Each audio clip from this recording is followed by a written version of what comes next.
We're here on the south coast of New South Wales, having a little chat to Ron and Sam Graham. They have the Beauland's Aussie Red herd, which has been operating now for over 20 years, and they are responsible for breeding the cows that you're about to see on this film.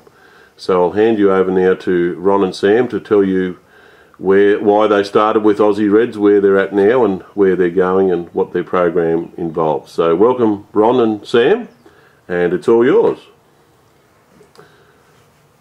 Originally we started with an Illawarra herd, and we were looking for genetics to lift our production.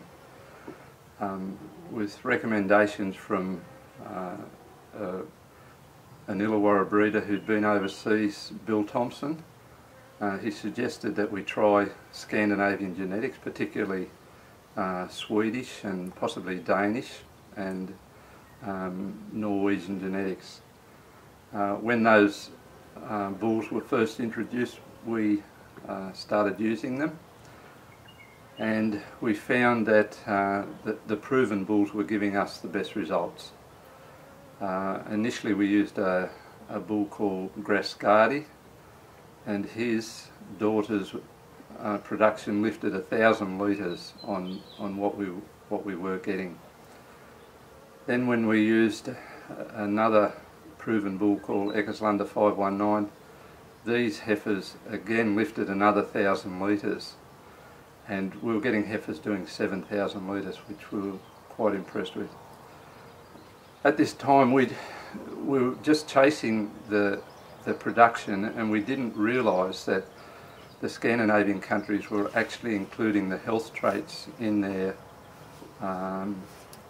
selection of these bulls, and we were actually incorporating these into our herd, and it took us a while to realise the importance of that, and so today we've been able to look at bulls and look at their health traits along with their production and their type, and we've been able to come up with the cows that you'll see in the video.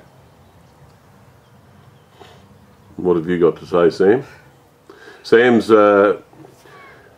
has taken the initiative to promote the breed by presenting cows, taking cattle to Dairy Week, having professional photos done, and there's been some classifying done of late. Can you talk about that, Sam? I suppose going to Dairy Week is just an opportunity to showcase the breed cows that we have to a different market, being able to show that. The other things I suppose we've been able to do is develop our own website to be able to put professional photos on of the cows that we've got, so different people can see those cows. But it's not really our focus. We're more looking for the good production, the healthy cows, but we do like them to have good type and that they're going to last, and that people can come and have a look at and enjoy. There's just while you're on that, I'd like you to talk a little bit about I believe you've just recently had 13 cows classify excellent. I mean, there's a lot of breeders I know in my past, all I ever wanted to do was get one excellent cow. I only achieved 2 in my lifetime, and all of a sudden you've got 13. And well, it was Ron that told me that you weren't really breeding for that, but this is what's happened. And the fact that you've used, I think you're up to 7 generations of just proven bulls. Can you just elaborate on that a little bit? That the high type has happened. It's not something you've actually tried to achieve. We still select for it. Like we still select because we're using proven bulls. We can, with reliable proofs, we know which bulls to mate to cows to get particular improves in their genetics or type or composition. So that's probably helped us. But at the moment there's a lot of good red bulls to pick from to allow us to achieve those goals and get good production with good type. Our focus really wasn't on type, but our focus was to get a functional cow that would suit our system, and that cow needed to be one that had strength, she had mobility, good legs on her, and had a very functional udder. And so they were along with the health traits and the production traits, we were looking for those things, and these cattle have resulted from that selection.